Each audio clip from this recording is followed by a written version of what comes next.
masih berbicara yang pertama itu tentang instrumen. Namun instrumen asesmen, tapi langsung saja materi yang pertama dibawakan oleh Bapak R. Hasudian. Dan kalau ada yang mau ditanyakan nanti kita lanjut ke sesi tanya jawab. Setelah itu kita makan siang yang doanya dipimpin oleh Bapak P. Manik. Setelah makan siang setengah jam kemudian kita berkumpul lagi di ruangan ini untuk mendengarkan penjelasan materi yang kedua yang dibawakan oleh Ibu Y. Purba dan Bapak Kasiman Junta. Dan kita lanjut ke sesi tanya jawab. Setelah itu kita tutup dengan penutup dari Sister Fardia dan doa penutup dari Ibu R. Manik. Lalu nanti kita sempatkan sebentar Bapak Ibu seperti semalam kita untuk melakukan dokumentasi. Demikian Bapak Ibu untuk rangkaian kegiatan kita. Maka untuk Ibu Ekaria aja silakan kalau kita dalam. Sebelum kita mulai kegiatan yang kita hari ini, adalah kita berdoa dengan Bapa yang terus Allah Bapa yang Maha Baik dan Bapa yang surga, kembali kami mengucap puji dan syukur kepada Tuhan karena Engkau Tuhan masih memberkati kami hingga siang hari ini. Ya Tuhan, pada saat ini kami sedang berkumpul di sini ya Tuhan, di mana kami Tuhan ingin melakukan kegiatan IMAD untuk kemajuan sekolah yang kami cintai ini. Berkatilah kami ya Tuhan satu persatu, sehingga kami bisa mengerti, memahami, dan menyimak apa yang disampaikan oleh para narasumber kami. Begitu banyak kekurangan kami ya Tuhan, tapi kami yakin dan percaya bahwa Tuhan selalu memberkati kami. Inilah doa dan permohonan kami ya Tuhan yang kami sampaikan dalam anaknya, Yesus kami yang hidup. Amin.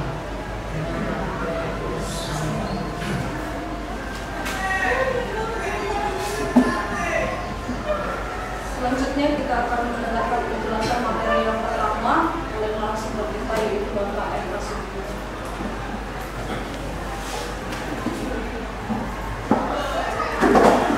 Baik, Suster Bapak Ibu, terima kasih atas kesempatannya. Sebelum kita ke asesmen refleksi, sebelumnya kita juga mau diajar untuk refleksi, kira-kira begitu.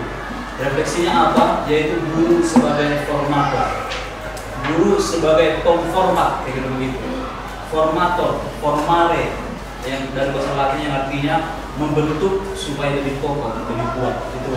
Jadi peran kita sebagai guru tentunya bagaimana membentuk supaya mereka juga punya pegangan, punya kebijakan yang kokoh dan yang kuat. Gitu.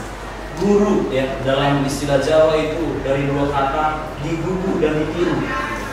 Itu artinya ya diteladani, dicontoh. Gitu. Jadi guru itu adalah teladan yang mau dicontoh, yang mengajari mereka, yang membentuk mereka supaya lebih kuat. Itu nanti yang pertama. Kemudian nanti kita ke asesmen refleksi, dan nanti kita mau bicara juga soal data kuantitatif dan data kualitatif yang juga nanti akan tampak pada rapor kita. Ada angkanya, ada deskripsinya. Nah, kita ke yang pertama. Guru adalah pribadi yang senantiasa formatif. Jadi sebagai guru kita juga harus senantiasa formatif. Kita tidak hanya membentuk siswa, tapi kita membentuk diri kita sendiri dulu. Gitu. Kemudian kita baru membantu orang lain untuk kita bentuk. Seperti apa yang dikatakan oleh pepatah bahasa Latin, nemo dat non habet. Artinya saya tidak akan bisa memberikan apa yang saya punya. Gitu. Jadi kita punya dulu sikap atau rasa memformat diri itu. Kemudian setelah itu kita baru bisa memformat orang lain, dalam hal ini memformat siswa. Nah, ini latarnya. Ada beberapa ungkapan-ungkapan yang mungkin nyeleneh gitu ya istilahnya, yang mungkin seperti sering muncul gitu. Nah, tapi itu bernada negatif yang membuat kita kurang termotivasi. Memformat, mendidik, membentuk susah, sulit. Itu anggapan yang pertama. Yang lainnya, yang penting ngajar saja. Juga mungkin sering kita alami. Yang penting ngajar. Nggak perlu bagaimana harus memformat anak-anak. Kemudian kita sudah merasa lelah dengan tugas administratif, laporan-laporan, kurikulum yang berubah. Jadi akibatnya memformat anak ini dilupakan. Kemudian ini ada bahasa Jawa ya istilahnya, anaknya siapa yang susah siapa. formatif itu ya urusan orang tuanya, ya. Ini juga sering muncul di kalangan bukan kita atau guru-guru pada umumnya kayak begitu. Nah, atau ada juga anggapan anak sekarang ya berbeda gitu. Anak sekarang yang berbeda. Artinya ya, kalau misalnya kita lihat karakter atau sikap atau attitude anak udah agak lain, kita dengan suara ya memang ya gitu anak sekarang ya, itu juga sering keluar. Kemudian atau juga sering kita hanya cepat lulus si Paulus ini ya, itu juga sering, artinya kita bukan untuk yang penting cepat lulus gitu, cepat pergi dari sini ya. Dan yang terakhir wis moyo gajinya rasa piro gitu, udah kerja keras tapi gajinya nggak seberapa. Ini juga menjadi sering juga muncul bukan di kalangan kita atau jangan-jangan di kalangan orang lain atau di mana gitu. Nah inilah latarnya. Jadi memformat anak itu dilupakan gitu ya, tidak mendapat perhatian yang lebih lagi. Nah kalau kita tidak formatif ya, kalau kita tidak formatif, tidak membentuk anak, maka sekolah itu hanya sebagai tempat transfer ilmu. Jadi hanya berpusat pada kognitif saja, yang penting kognitifnya bertambah, dia makin pintar, dia makin cerdas gitu. Padahal attitude, tata krama, disiplin, respect, nilai-nilai dasar dan kehidupan lainnya sangat menentukan masa depan. Ya, jadi masa depan anak-anak itu perlu disadari bahwa tidak hanya tergantung pada kognitif. Banyak orang yang pintar, yang cerdas, yang pintar, yang beda pintar dan cerdas. Pintar secara kognitif, tapi belum tentu ketika di dunia pekerjaan dia bisa melakukan pekerjaan yang baik. Bahkan banyak juga yang mungkin secara kognitif dia lemah, tetapi dari segi attitude atau disiplin atau yang lain dia hebat, ya sehingga mendapat pekerjaan yang lebih baik daripada yang fokusnya baik tadi. Jadi perlu kita sadari bahwa bukan hanya kognitif aja yang membentuk masa depan anak, tetapi juga attitude, tata krama, disiplin, nilai-nilai, dan kehidupan-kehidupan yang lainnya. Nah, kemudian karakter anak itu tidak utuh dibentuk di sekolah. Tidak semuanya memang dibentuk di sekolah, harus bekerja sama.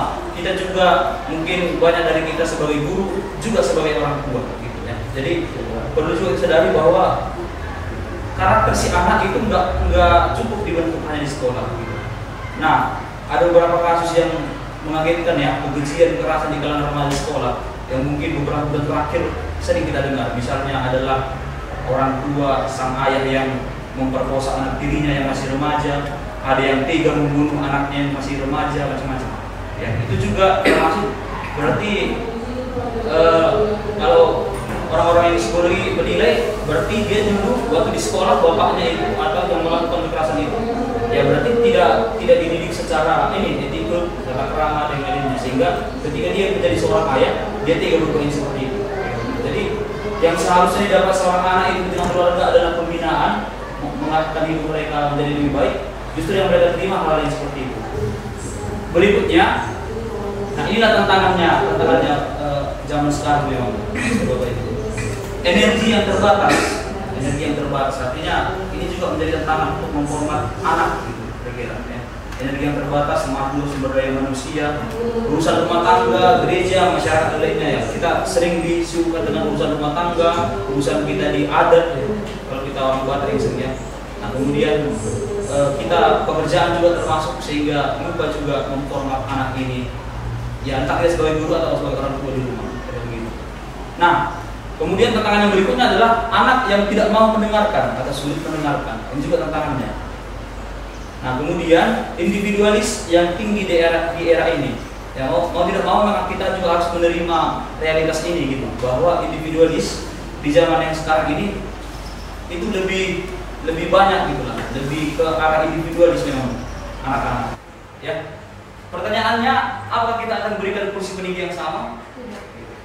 Misal, kalau kita bicara soal adil gitu ya, kalau adil yang sering dalam konsep kita, ya sama rata gitu ya, sering muncul itu artinya sekali juga membantu pemahaman kita bahwa adil itu gak harus sama rata.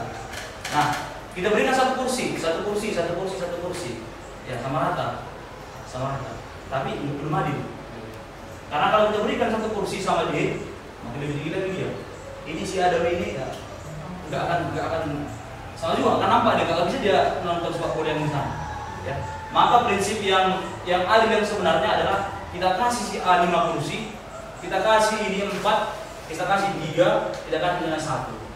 Ya, memang nggak sama rata, tetapi ketika mereka udah kita kasih dengan kursi yang berbeda-beda, mereka akan sampai dan bisa lah menonton bola dengan nyaman.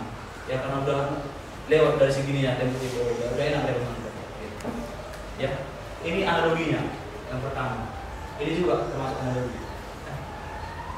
Ada seorang anak, ya sebelah A, ya si A, dia masuk ke ACC, itu pengetahuannya 0 sebelumnya, ya 0. Tapi ketika dia lulus kelas 3, itu pengetahuannya nilai 6. Nah, si B, dia masuk ke ACC, itu nilainya 2. Ketika dia tamat dari ACC, nilainya 8. Si C, dia masuk ke ACC, dia nilainya 3. Ketika lulus, nilai 9 dia. Nah, si D, dia masuk nilai 4. Ketika lulus, dia dapat nilai 10. Memang sadar nggak sadar, kita pasti akan melihat yang D. Pasti yang D yang lebih sering menjadi sorotan kita, gitu. Karena dia orang pintar, gitu. Jadi dia pintar, dia hebat, gitu.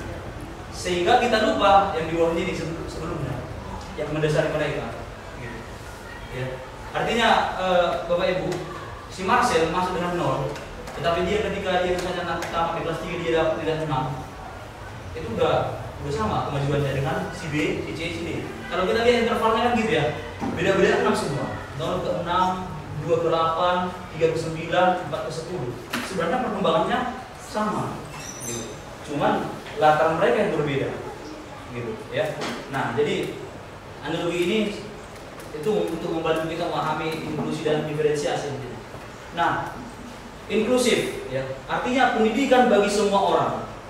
Ya, artinya dengan menghilangkan diskriminasi, ya, kita tetap menghargai keragaman, kebutuhan berbeda, karakteristik anak berbeda, harapan peserta didik juga berbeda. Ada orang yang masuk ke sisi harapannya supaya bisa, misalnya bermain musik. Ya. Ada orang yang masuk ke sisi ya, supaya makin pintar. Ya. Ada orang yang masuk ke sisi supaya semakin berkarakter. Macam-macam harapan peserta didik ketika masuk ke sini. Gitu. Nah, jadi pendidikan inklusif itu memberikan kesempatan yang utuh dan sama. Artinya kita berikan kesempatan yang sama untuk si anak ya. Sama bukan berarti seperti yang tadi sama rata gitu ya. Tetapi kita lihat sejauh mana dia berkembang, apa yang perlu kita kasih lagi gitu. Kalau misalnya seperti dibandingkan misalnya dengan si Spanish misalnya mengajari dia bermain keyboard, itu perlu ekstra lagi dibandingkan dengan si John Pasaribu misalnya gitu ya. Tentu nggak bisa saya samakan materi untuk si Spanish dengan si John, ya harus berbeda. Nah, tapi tetap diberikan kesempatan yang utuh dan sama. Ya. Jadi sama ini paradoksal sebenarnya. Artinya sering kita bisa sama paham gitu. Sama yang kita pikirkan ya sama besarnya, sama ratanya, sama apa nih. Tapi kesempatan yang sama artinya kesempatan yang sama untuk berkembang. Kira-kira begitu. Ya. Nah, inklusi dalam pendidikan itu tujuannya apa? Si siswa akan mempunyai rasa memiliki, gitu. Ya, dia akan mempunyai rasa memiliki. Kalau misalnya kita fasilitasi mereka, kita lihat kemampuannya, kita hargai kemampuan mereka, kemudian kita tetap bimbing satu persatu, kita sesuaikan dengan metode kita buat dengan pendekatan yang cocok, gitu. Dan mereka juga akan punya rasa memiliki. Gitu. Nah, kemudian dengan pembelajaran inklusi juga motivasi dan memberikan kesempatan yang sama dan dukungan yang memadai dari kita. Kemudian juga menghapus hambatan belajar karena peserta didik mendapat akses yang sama. Gitu. Ya. Jadi saya katakan memang ini sering kita buat juga pembelajaran yang tidak inklusif atau tidak berdiferensiasi di sekolah kita. Ya. Hanya orang-orang tertentu yang bisa misalnya belajar musik. Hanya orang-orang tertentu yang bisa masuk paduan suara. Hanya orang-orang tertentu yang bisa masuk teater, ya macam-macam. Ya itu termasuk juga sebenarnya inklusif gitu, bukan berdasarkan minat mereka, tapi ya mau memang gitu ya karena masih remaja yang perlu juga diarahkan gitu. Akhirnya kita sebagai guru mengarahkan, Pak tengok bakat musiknya, sanalah, ya membantu. Nah, kemudian pada akhirnya pendidikan inklusif itu pemberian kesempatan belajar yang sama demi tercapainya cita-cita luhur pendidikan, perkembangan pribadi manusia secara utuh. Ya. Nah, tujuan dari pendidikan inklusif ini, berdiferensiasi ini, Ya sama seperti tujuan pembelajaran pada umumnya gitu. Tujuan filsafat manusia itu apa? Memanusiakan manusia supaya manusia itu lebih manusiawi, bukan manusia yang miskin manusiawinya ya. Nah, supaya menjadi pribadi yang lebih utuh, yang lebih manusiawi. Nah, berdiferensiasi. Apa artinya berdiferensiasi? Yaitu dengan mengakomodir ya. Kita melayani, kita mengakui keragaman siswa dalam belajar sesuai dengan kesiapan mereka, minat mereka, preferensi belajar siswa ya. Termasuk juga yang semalam kita bahas, gaya belajarnya, minatnya ya. Kemudian latar belakang keluarganya. Itu ini juga pasti akan berdiferensiasi. Ya memang mau nggak mau seperti gambar itu ya, seperti itulah model berdiferensiasi memang gitu. Ya, kita tidak hanya serta-merta di kelas gitu. Karena kalau kita bicara soal diferensiasi macam-macam ya, ada yang orang-orang audio juga di situ, ada yang orang-orang visual juga di situ, ada yang orang kinestetik juga di situ. Ya maka cara yang tepat adalah yang kadang kita sesuaikan dengan yang audio, kadang kita sesuaikan dengan yang visual, kadang kita sesuaikan dengan yang kinestetik. Ya. Jadi kita memahami anak-anak itu dengan 3 gaya belajar. Kita dekati di 3-nya gitu. Enggak hanya top tidak menggunakan audio. Kita menganggap bahwa mereka semuanya pendengar yang setia. Padahal sebenarnya dia mendengar tenang memang, tetapi pikirannya kemana-mana. Ya, ada mungkin orang yang dia dengan tampilan proyektor seperti ini, kemudian ada animasi-animasi, ada video sekali-sekali diputar, ada animasi-animasi yang lain. Ya, dia merasa lebih tertarik seperti itu. Ketika dia mendengarkan gurunya hanya berbicara, nggak pakai papan tulis, nggak pakai ini, dia merasa bosan. Ya, atau misalnya di dalam kinestetik, dia sebentar aja udah lompat ke sana, lompat ke sini, lari ke sana, lari ke sini. Kemudian kita kadang marah, dia tahu, balik ke depan dulu, macam-macam. Kita pukul, kita tampar. Padahal sebenarnya kecenderungan dirinya yang kinestetik gitu. Ya, maka mari kita fasilitasi juga mereka. Ya, kita sesuaikan dengan ya mereka, kalau mereka audio ya sekali-sekali kita buat audio gitu. Dengan mendengarkan audio ya seperti kita menjelaskan dengan papan tulis saja dengan spidol itu audio termasuk di sini. Ya, tapi dengan spidol juga dengan memberikan warna-warni itu termasuk visual. Dengan warna-warni kita buat judulnya, rumus-rumusnya misalnya kita buat tinta merah, dilingkari itu juga termasuk visual. Ya. Kemudian kinestetik kita buat praktek mereka di luar macam-macam ya. Oke, jika misalnya mereka melihat, mengamati kecambah yang mereka tanam ya gitu ya, percobaan-percobaan macam-macam. Ya, nah itu maka pembelajaran kita dengan seperti itu, pembelajaran kita lebih variatif gitu, lebih variatif. Saya masih ingat ketika SMA belajar matematika disuruh praktik di lapangan itu mengukur bayangan. Jadi kalau kita berdiri di bawah sinar matahari, berapa bayangan mengukur, kemudian macam-macam seperti itu boleh. Ya, untuk yang kinestetik pasti akan lebih suka yang seperti itu.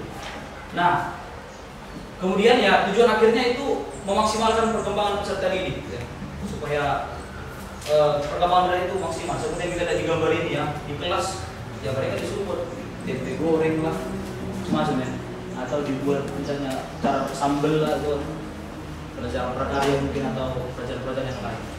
Mungkin kita bisa juga buat seperti itu nanti suatu saat di sekolah kita. Nah, bawa kuali bawa kompor maksudnya.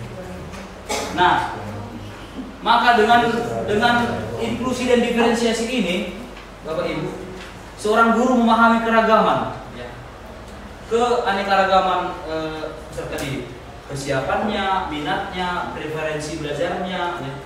Nah, atau pengetahuan awal mereka ya, istilahnya pra pengetahuan mereka sebelum mendapat pengetahuan yang di dalam kelas gitu.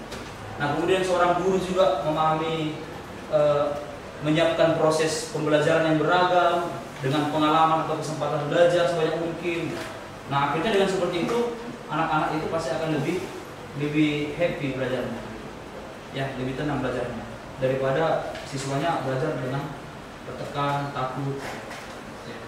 Nah, berikutnya ini materi terakhir, data kuantitatif dan data kualitatif.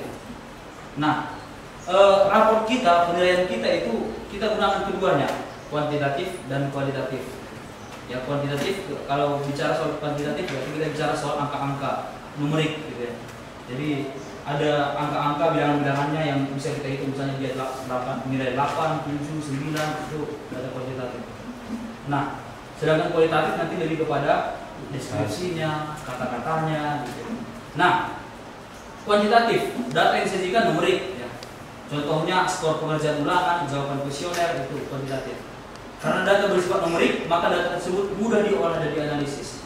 Memang akan sangat gampang kita ketika kita melihat, oh si Anu nilai 90, langsung cepat kita, oh dia B atau dia A, cepat ya prosesnya. Karena hasilnya numerik gitu. Diolah dan dianalisis gampang gitu. Berbeda dengan kualitatif. Kualitatif itu informasi tentang objek atau subjek yang tidak dapat dihitung dengan angka, namun bisa dilihat, bisa dirasakan. Nah, biasanya dikumpulkan melalui teks, gambar, audio, hingga video. Nah, data kualitatif disebut dengan data kategorikal. Artinya, data ini digunakan untuk mengkategorikan sesuatu berdasarkan keterangan dan kata sifat. Jadi, kita lihat dari sifat-sifatnya, kita lihat dari deskripsinya. Ya, dari situ kita bisa mengambil keterangan atau mengambil kesimpulan. Nah, kemudian sikap atau karakter peserta didik. Ya, ini juga jadi kriteria kenaikan kelas. Dan sebenarnya ini awalnya saya agak ragu. Kok masih ada kriteria kenaikan kelas? Padahal di kurikulum Merdeka itu nggak ada istilah kenaikan kelas. Gitu. Ya, yang saya dengar, saya belajar juga, sebenarnya nggak ada istilah tinggal kelas di kurikulum Merdeka. Tapi kok ada kriteria kenaikan kelas? Gitu. Nah, kemudian setelah saya telusuri ya, memang ya secara logika nggak mungkin 1 tahun itu si anak nggak memiliki progres kemajuan sedikit pun gitu ya, nggak mungkin. Tetapi saya baca ada beberapa situasi-situasi seperti misalnya dia kecelakaan, jadi 1 tahun itu dia nggak masuk sekolah. Ya, jadi sebenarnya untuk peluang untuk tinggal kelas sebenarnya sangat kecil. Tapi sekali lagi tetap dikembalikan kepada satuan pendidikan. Nah, selain itu juga kalau untuk SMA atau SMK ya, SMK atau madrasah ya, itu mereka juga harus punya skill gitu, harus punya keterampilan yang bisa dilihat. Kemudian selain itu juga ada prestasi akademik dan non akademik. Jadi Bapak Ibu ketika si Darius misalnya menjuarai menjuarai lomba menyanyi kabupaten, termasuk juga kriteria menentukan dia lulus atau enggak, tinggal atau apa gitu. Jadi nggak sesimpel yang kita bayangkan ketika dia nilainya rapotnya rendah ya lulus ya, kelas gitu. Ya. Nah, jadi akademik juga diperhatikan, non akademik juga diperhatikan, ekstrakurikuler juga diperhatikan, dan kemudian penghargaan peserta didik. Ya. Bagaimana penghargaan peserta didik? Artinya termasuk juga sebenarnya karakter ya. Bagaimana dia menghargai orang lain, termasuk juga prestasi-prestasi yang dia peroleh macam-macam. Nah, kemudian tingkat kehadiran juga ini menjadi kriteria kenaikan kelas. Maka itu materi yang disampaikan Suster Bapak Ibu, akan ucapkan terima kasih.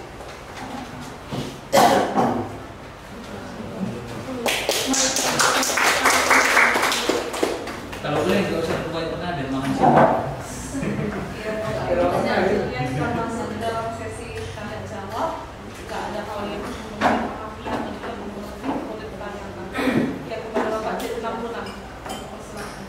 merujuk kehadiran siswa 95%, maka kalau mau kita melihat tadi refleksi itu, keberhasilan bahwa dia itu naik kelas, kalau dia misalnya sempat absennya, absen alfa, katakanlah 5, maka dia sudah terjerat. Yang menjadi refleksi untuk kita, sejauh mana kita menyikapi ini.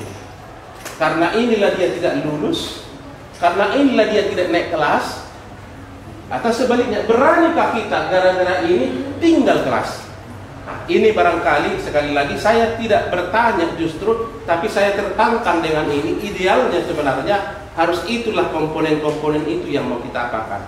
Maka kesimpulan yang mau saya sampaikan adalah ini berarti menjadi tugas yang akurat untuk kita ke depan di 2023-2024. Ini harus kita konkretkan sesederhana apapun sistem kita. Karena akhir-akhir ini saya pikir penanganan kasus tidak hadir semakin merajalela. Ya, nah, ini barangkali perlu satu tidak harus hanya langsung ke BK, tapi sejauh mana kita tim, dalam arti wali kelas, sejauh mana piket dan seterusnya. Jadi barangkali itu yang menjadi berbagi pengalaman kita, yang mungkin ke belakang itulah yang menjadi pengalaman, ke depan menjadi kenyataan. Jadi ini berbalik ke kita ideal yang tadi. Demikian, terima kasih. Terima kasih Pak. Saya juga bagaimana ya? Memang saya lihat akhir-akhir ini memang ya soal ketidakhadiran memang kurang mendapat perhatian penuh dari kita. Jadi ketika siswa dengan menitip surat atau misalnya dengan surat yang ditandatangani hanya oleh dia, nggak ada orang tua yang mengenal atau siapa, dengan kita buat dia sakit atau izin atau macam-macam. Nah, dari pernyataan dari Pak Tim tadi, saya pikir ini jadi ajaran juga untuk kita semua ya, Pak ya. Jadi ini kembali kepada komitmen kita bersama sebagai satuan pendidikan, bagaimana langkah kita berikutnya untuk mengolah kejadian-kejadian seperti itu. Nah, saya pikir bentuk konkretnya nanti kita akan lebih spesifikkan. Kalau misalnya di kurikulum 13 itu ada presentasi kehadiran, nah saya pikir di kurikulum merdeka juga perlu nanti kita buat keputusan juga, karena dari segi dari segi buku panduan, buku pegangan memang saya cari tidak ada berapa kali dia harus alfa, berapa kali izin, berapa kali ini, dan saya baca detiknya ya tetap diberikan tanggung jawab atau kemerdekaan kepada satuan pendidikan. Tapi itu perlu juga nanti kita diskusikan dan kita sosialisasikan nanti ketika tahun ajaran baru tiba. Itu lebih mungkin. Baik, jadi begini maksud saya Pak ya, artinya ada peningkatan arti IHT kita ini, bahwa ini salah satu catatan program, salah satu ketidakhadiran ini supaya konkret. Jadi tapi jangan tersinggung kita Bapak Ibu kan. Sistem mengawas seorang guru, kalau saya disorak-sorai, Ibu Setanggang disorak-sorai, maksudnya jangan. Ini di luar persoalan ini, tapi juga mungkin kita mau mendisiplinkan siswa kan. Mungkin bahwa kalau harus saya katakan, kalau mengitil hati-hati, waktu ngantuklah saya mengitil. Di balik itu barangkali sangat bermakna yang saya katakan, artinya orang itu was-was. Nah, apa yang mau saya katakan, soal ketidakhadiran, kita harus sebenarnya bersosialisasi bersama, supaya kita juga mengobjektifkan siswa kelas manapun, kalau memang tidak hadir tanpa alasan, bagaimana solusi. Dan ini harus terdokumentasi. Dan itu berlaku semua. Karena itu tidak ada, kalau guru si A agak sulitnya itu. Nah, guru si B begitu demam sedikit pulang. Tapi kalau saya agak sedikit terjebak, tunggulah dulu sebentar. Nah, itu makanya saya minta maaf Bapak Ibu tadi, artinya bahwa alasan itu mari kita melihat nanti ke depan. Tapi maunya ini bukan hanya seremonial yang mau saya sampaikan, tapi menjadi terdokumentasi lewat acara kita ini. Begitu barangkali. Terima kasih. Terima kasih.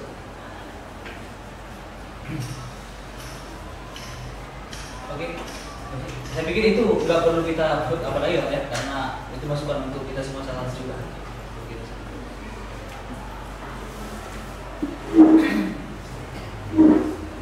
Baik, seluruh Bapak Ibu, yang selesai materi kita untuk sesi pertama, kita lanjut dengan santap makan siang bersama, dan kita nanti akan berkumpul kembali pukul 4, setengah jam dari sekarang, pukul 14:05.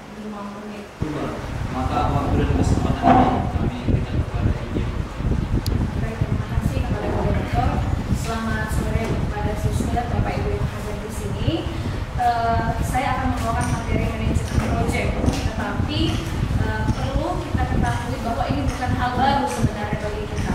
Sejak kita mengikuti POP di tahun pertama, kita sudah juga menyinggung tentang proyek profil belajar Pancasila. Namun dalam hal ini, karena kita adalah program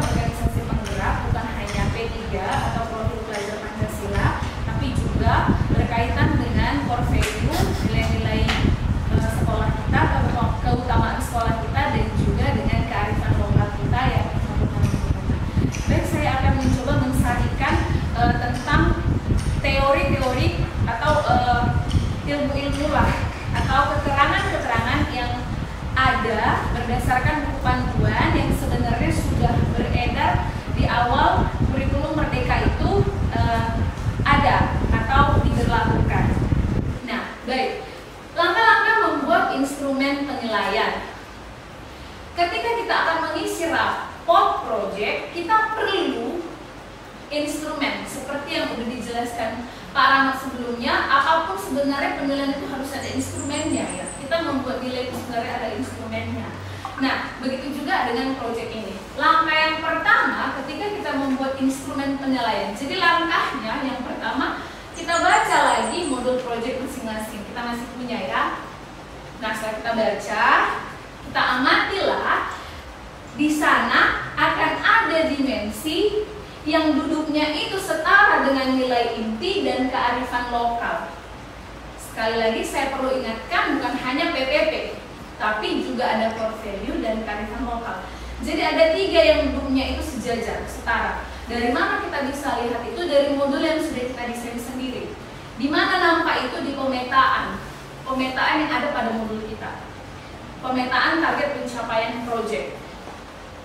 Saya akan ingatkan kembali yang mana bentuknya itu. Yang kita buat seperti ini.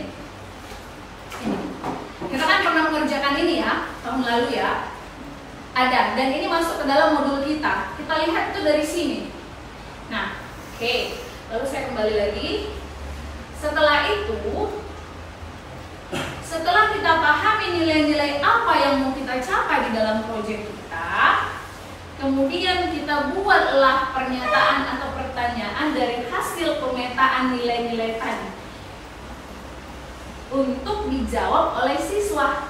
Nah, untuk tabel ini saya sudah kirimkan di grup tadi. Ini dia. Kita bisa lihat, sudah saya kirim sebenarnya tadi. Ini contoh untuk proyek 3. Nah, dimensi, elemen, subelemen, capaian. Kita fokus dulu sama yang 4 ini. Dimensinya apa-apa aja yang mau kita capai di proyek kita. Ini tadi. Ini sudah ada ya. Dari sini tuh kita pindahkan. Kita pindahkan ke tabel yang ini. Oke, kita isikan. Oke. Setelah itu kita perhatikan kembali.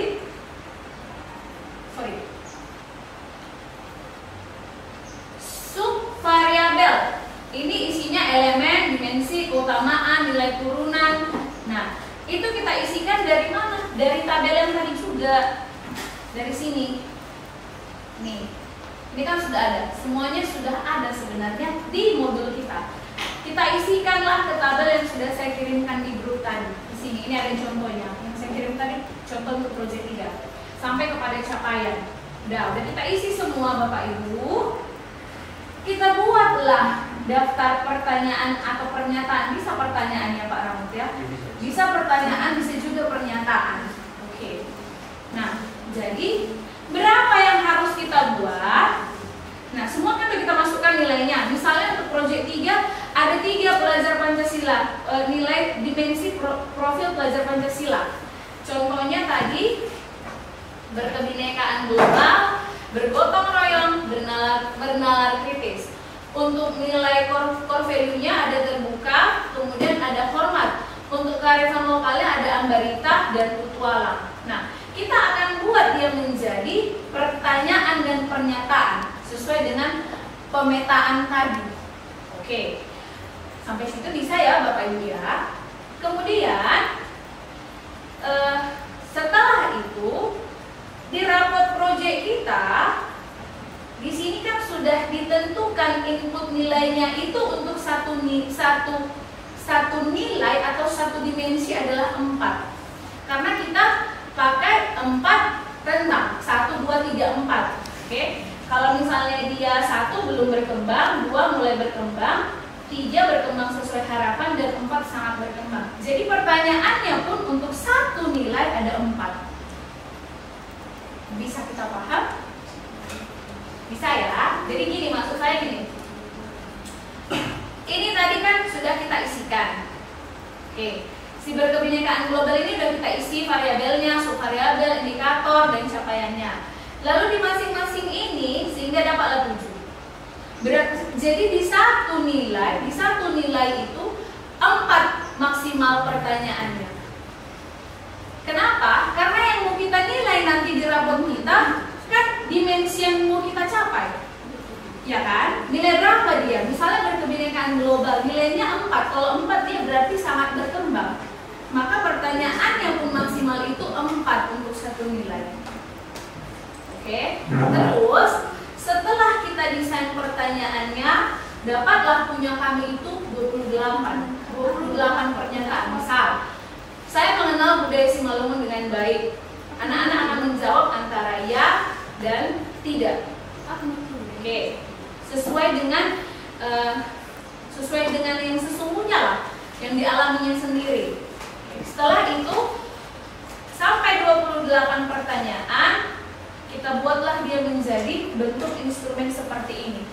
Tapi tadi saya bicara dengan Pak Junta, bisa juga dibuat ke dalam drive ya Pak ya, kayak karakter semalam.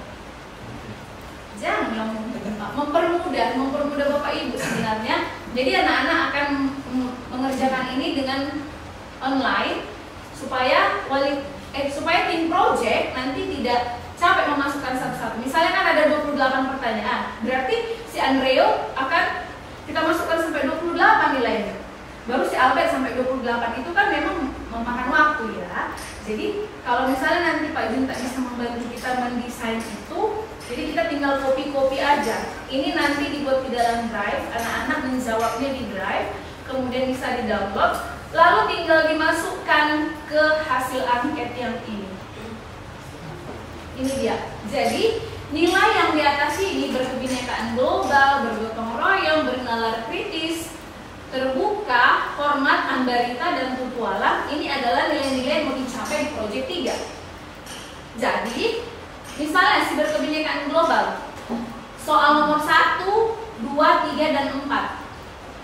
Oke, kan ada tadi saya bilang kan 4 maksimal. Karena paling tinggi nilainya itu 4. Jadi pertanyaannya itu pun kita sesuaikan 4 di satu dimensi atau di satu nilai. Itu. Lalu bergotong royong, ini kan tetap 1, 2, 3, 4 saya buat. Karena soalnya 4. Bisa juga kita lanjut misalnya soal nomor 5, 6, 7, 8. Terserah kitanya itu. Pokoknya nanti dia ada sampai 28. Kalau kita gabungkan, kalau 7 nilai kita, berarti 28 lah nanti dia pernyataan atau pertanyaannya. Oke. Setelah itu kita isilah. Kalau misalnya dia jawabnya ya, maka nilainya 1. Kalau misalnya dia jawabnya tidak, maka nilainya 0. Seperti itulah. Jadi misalnya si Albert, ini kita besarkan. Si Albert, ini andai-andai ya, belum nilai beneran karena masih belum kita laksanakan. Misalnya si Albert untuk nilai berkebinekaan global, pertanyaan yang pertama. Tadi saya mengenal budaya Simalungun dengan baik. Dia jawab ya, berarti nilai 1. Kita buatlah 1 di sini. Lalu di pertanyaan kedua atau pernyataan kedua, saya kurang menghormati keanekaragaman budaya sekitar saya. Jawaban dia tidak, berarti 0.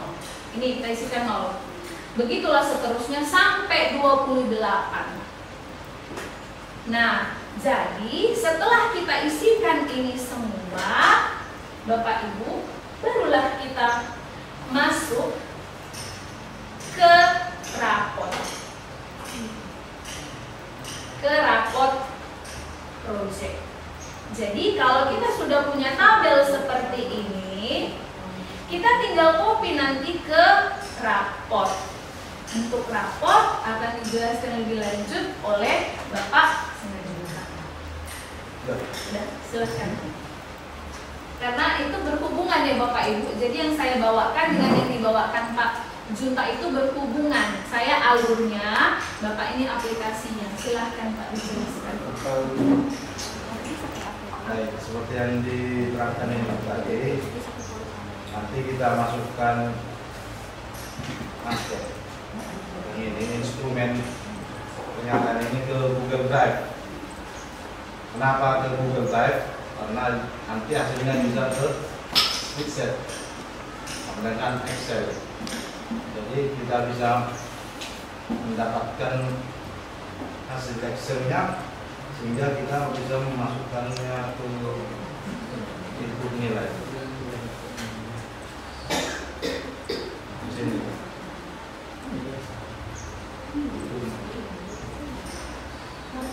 Dimensi dimensi mandiri, gotong royong, dimensi core value.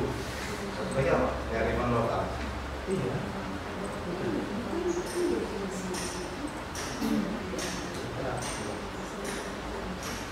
Itu akan hasilnya akan ke penilaian 1. Jika dia BB belum berkembang, MB mulai berkembang, BSK berkembang sesuai harapan, SB sangat berkembang.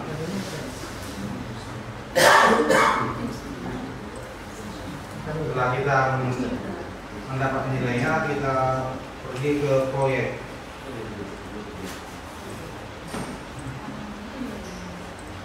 Di sini kita memilih sesuai keinginan doain, sesuai dengan modul ya, modul kita. Itu sudah ada data validation-nya di dimensi 1 yang depan ini. Itu juga sub di elemen satunya, sub elemennya juga. Capaian kelas ini salah ya. Jadi kita menggantinya di identitas. Capaian kita kan?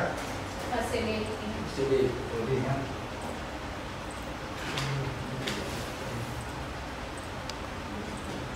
Masuk. Capaian kelas ini. Setelah selesai kita masuk ke catatan. Sama seperti semalam, kita menyiapkan ini sesuai dengan penilaian kita terhadap peserta didik kita masing-masing.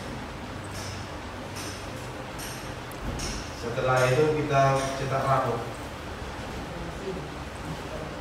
Cetak rapor itu ada yang value 3 ya, per value.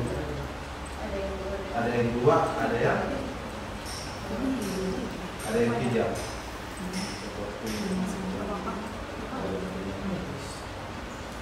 Kita rapor per value 3 per value-nya dan 2 per value.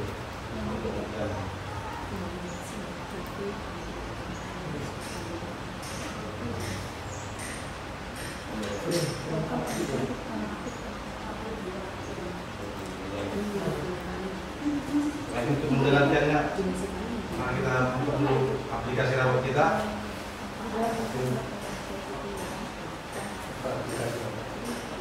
Klik kanan, cetak rapor klik kanan. Klik ini. Klik kanan. Ya, ini. Ini Klik. Oke. Pilih core value 2. Ini rapor 2 value dan hari. Pilih Determinnya Pak, kosong edit view. Apa di situ? Oh, dari itu aja.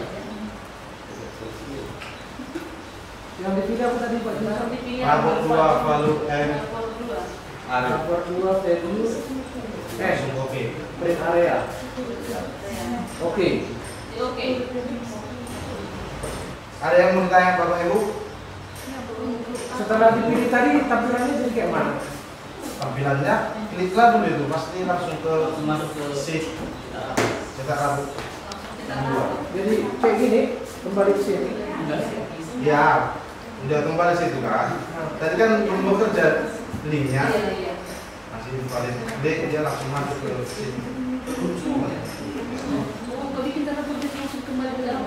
Iya. Oke. Oke. Jadi yang mau diisi proses Project ini pertama kan ini kalau kognitif kan, kami semacam sudah kami ada sama itu lah kan. Kalau dasar nilai itu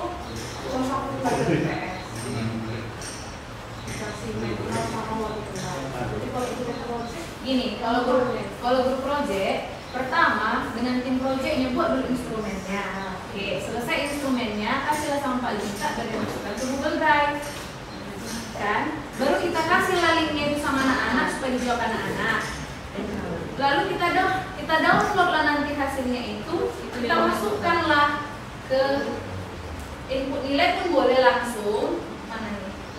Ke sini pun boleh, ke yang saya buat kayak gini pun boleh biar nggak bingung.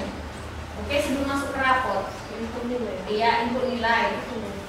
Tapi sebelum kita mengisi input nilai, ini kan input nilai kan. Sebelum kita isi input nilainya, ini harus kita isi dulu. Sebentar ya.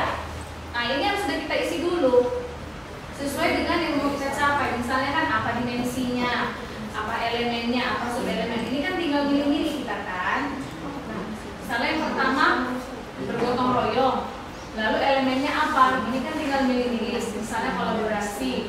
Lalu subelemennya apa? Misalnya mengajukan pertanyaan. Nanti capaiannya dia otomatis muncul sendiri. Berarti semua ini akan dikasih sama ulama. Enggak. Ini kita isi sendiri.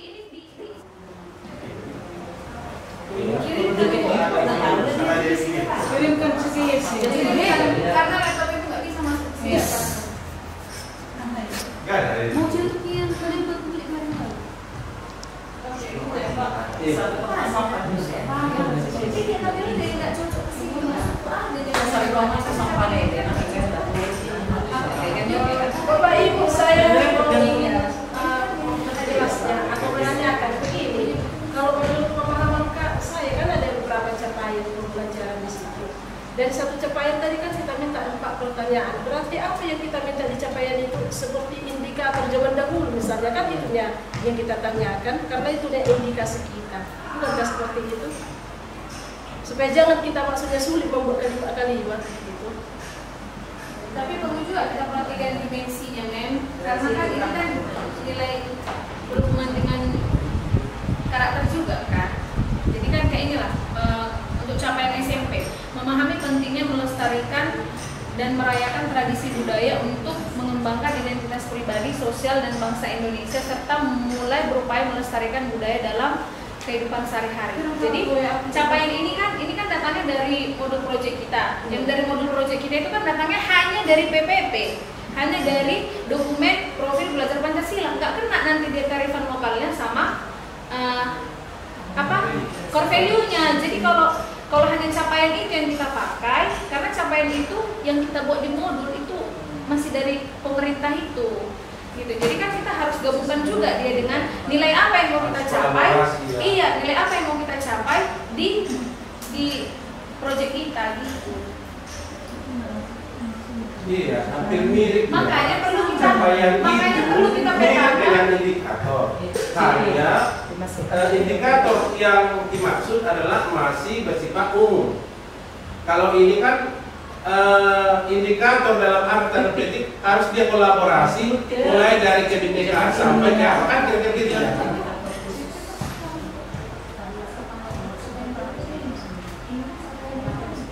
Oke, sedikit ya. Mungkin itu kan ada tadi 2 kolom yang berbeda itu ya Bapak Ibu. Ada kolom indikator khusus, ada kolom capaian. Memang jelas itu adalah suatu hal yang berbeda. Jadi kalau di kolom indikator namanya juga indikasi gitu. Dokter nggak akan mungkin memberikan sakit di bagian perut, nggak akan dibuat indikasi seperti itu. Langsung dia merujuk indikasinya adalah lambung atau apa yang sakit gitu. Jadi langsung terukur, dia jelas dia kemana arahnya. Ya terdeteksi. Ya itu juga memang kelemahan indikator zaman dulu saya pikir mampu memahami, mampu ini. Tapi wujud dari pemahamannya itu apa gitu. Dan itu indikator yang pasti namanya juga indikasi, mungkin dia jelas kita tahu. Jadi kalau misalnya kita mau buat indikator, saran saya itu yang terukur memang, supaya kita juga bisa mengukur. Namanya kita mau mengukur data. Bagaimana mungkin kita mengukur data kalau instrumen kita nggak terukur kira-kira begitu.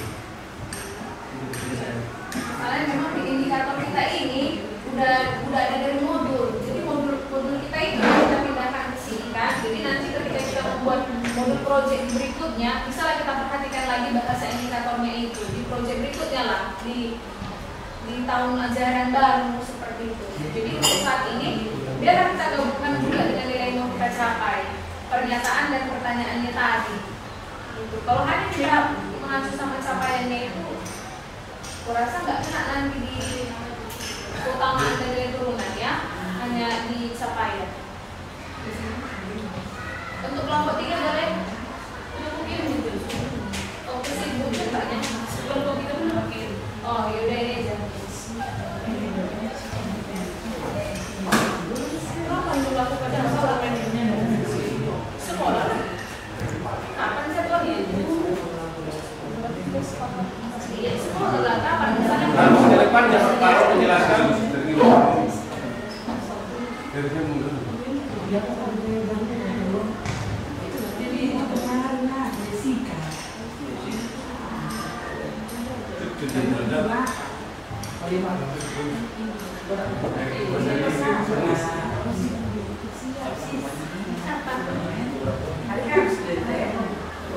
Tapi mau kalau dia jadi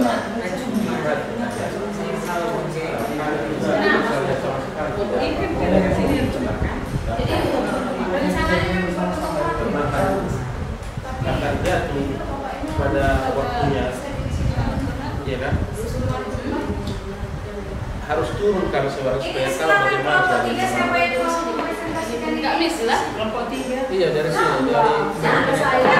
oke udah ada bahan Filenya nggak ada semua. Iya, kalau misalnya riset ini nanti sebelum hari Jumat. Ada 4 apa? Ada 4 dia. Setiap ini ada. Kita bisa diganti dosanya. Baik Bapak Ibu, kami dari kelompok 3. Turunan. Sebenarnya pertanyaannya sudah disis ya. Nah, dimensinya kita ambil contoh satu dimensi kan, berkebinekaan global. Elemennya mengenal dan menghargai budaya. Suplemennya menumbuhkan rasa menghormati terhadap keanekaragaman budaya. Capaian memahami pentingnya melestarikan dan merayakan tradisi budaya untuk mengembangkan identitas pribadi, sosial dan bangsa Indonesia, serta mulai berupaya melestarikan budaya dalam kehidupan sehari-hari.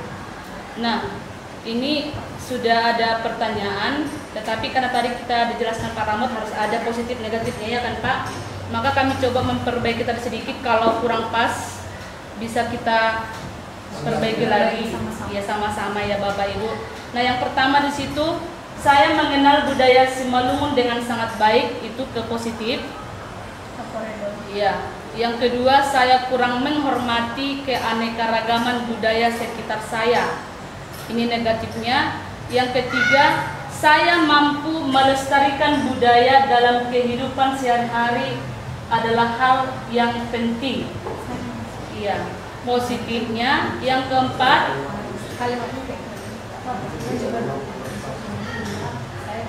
saya kurang membantu teman saya yang berbeda budaya, ras, dan tradisi dalam pekerjaan kelompok. Jadi tadi ada kami perbaiki untuk positif dan negatifnya. Ya boleh kita diskusikan Bapak Ibu jika ada yang kurang tepat atau sudah pas. Iya Pak. Ya Bapak Ibu, namanya juga kita masih belajar juga ya. Dan saya pikir memang nggak langsung bisa mahir semua gitu. Dan itulah namanya, itulah gunanya kita juga belajar bersama, kira begitulah. Nah, kalau kita lihat antara indikator dan pertanyaan, indikator yang di sana ya dengan yang di sini, yang indikator menumbuhkan rasa menghormati terhadap keanekaragaman budaya. Di pertanyaan saya mengenal budaya Simalungun dengan sangat baik. Gitu. Nah, kalau misalnya lah, nah itu subvariabel juga mengenal dan menghargai budaya ya, dan indikator yang menumbuhkan rasa hormat terhadap keanekaragaman budaya. Itu pertanyaan kalau seperti ini modelnya, kita bisa langsung ganti aja subvariabelnya itu. Saya mengenal dan menghargai budaya Simalungun. Saya mengenal dan menghargai. Saya mengenal dan itu contoh yang salah ya. Saya mengenal dan menghargai budaya Simalungun. Atau saya menumbuhkan rasa menghormati. Di sana pertanyaan itu mengenal dan menghargai, tambahkan dan menghargai. Bukan. Itu contoh-contoh yang salah. Jadi yang mau saya tekankan di sini sekali lagi Bapak Ibu, suatu pernyataan atau pertanyaan itu jelas kepada actionnya dan bisa terukur gitu. Kalau misalnya seperti ini, kita cukup menambahi saya aja di kata subvariabel di subelemen. Jadi dia di instrumen, kalau ini dicek nanti kevalidannya saya yakin ini nggak akan valid gitu. Kalau kita masukkan nanti ke aplikasi akan valid. Tetapi langsung merujuk kepada kan kemarin instrumen itu prinsipnya adalah jatuh kepada action yang terukur gitu. Misal saya mengenal budaya Simalungun dengan sangat baik. Ini kan sebenarnya implisit abstrak juga sebenarnya. Mengenal yang seperti apa kan gitu. Itu yang mungkin akan ditanya orang. Tetapi kalau misalnya kita ganti saya apalagi kita buat contohnya ini ya. Saya mengenal budaya Simalungun dengan sangat baik. Dengan melestarikan tanaman terbang, bisa seperti itu ya? Enggak. Ini terbangun. Iya, terbang. Iya, bisa juga. Kan? Misalnya gini, saya tahu bahwa tanaman terbangun itu berasal dari Simalungun. Iya, gitu aja ya. Iya. Saya mengetahui. Iya, saya mengetahui bahwa tanaman terbangun itu asli dari masyarakat Saya Simalungun. mengetahui bahwa tanaman Terbangun terbang itu asli berasal dari atau asli tanaman Simalungun. asli ya tanaman Iya, asli. Tanaman terbangun berasal dari Simalungun. Berasal dari Simalungun. terus asli ya Iya, berasal dari Simalungun. berasal. Sebentar diinterupsi. Oke. Maksud saya, kalau di Simalungun memang terbangun. Kita mau mengenal nama dunia sinonim ya, supaya nanti tidak terbentur kita maksudnya. Di logika berpikirnya terbangun itu, kalau di Toba dia bangun-bangun kan? Iya. Yang mau saya katakan adalah kalau misalnya ini seolah-olah dari Simalungun asalnya. Mungkin langsung saya jawab aja Pak ya. Ketika menyusun modul proyek kita ini, mau proyek apa yang kita pilih, saya juga baca sumber dan memang terbangun itu asli dari Simalungun. Oh, iya. Cuman ketika dia disebarkan ke Toba ganti nama ke sana. Iya. Tapi makanya kita bawa terbangun. Makanya namanya terbangun. Itulah artinya supaya nanti kita tidak Iya. terdampar maksud saya. Jadi kalau sudah ada sumber, Iya. lanjut. Iya. Oh. Itu kalau di daerah Batak dia namanya bangun-bangun. Itu baca juga ini bilang Pak Rahmat itu betul. Ini tadi ya Pak, saya mengetahui bahwa tanaman terbangun tanaman dari budaya sebenarnya.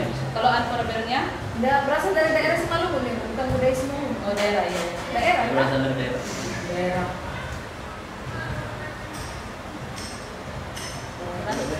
Atau favoritnya bisa dibuat yang saya tahu, yang kayak tadi, yang saya tahu terbangun itu Berasal dari Simalungun. bukan berasal dari Simalungun. Itu dan unprovernya ya.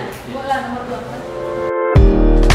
Why am I still here and waiting for us to have